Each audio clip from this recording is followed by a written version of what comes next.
Good day everybody. Today I will show you how to make coconut chutney. Okay, I have desiccated coconut there. I have some garlic, okay, maybe 4 of them, and there's some lime for the sourness. You can use tamarind if you want to. You can use some green chili, okay, but this is a different kind of chili. It's not very spicy, but you can use your spicy chili. Salt to taste, curry leaves. That's it. You can make a lovely chutney now. Okay, let me put all together and then I will show you what I will do next. So all this is gone together and then we close the lid. Okay, then it goes to a beautiful mixie, right?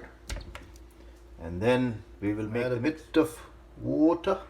Okay, oh, that's quite a bit. Okay. And then after the mix, voila, perfect. Okay, now we have to give the temper. Okay, let's give the temper. So for the temper, low medium heat and some olive oil. Okay, olive oil. All right, a tiny bit of wooded dal. Okay, tiny bit there, not too much.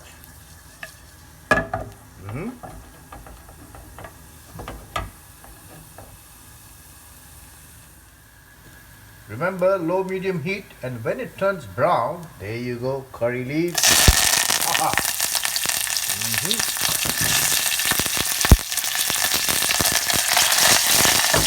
Right.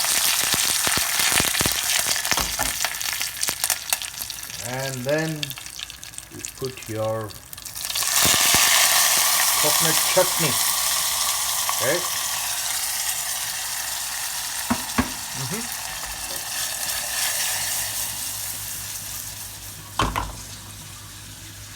Getting better.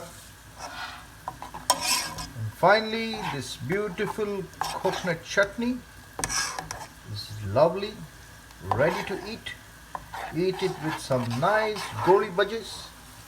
Okay, lovely goli bhajis. You can have them with or some vada. Lovely tasty. All right.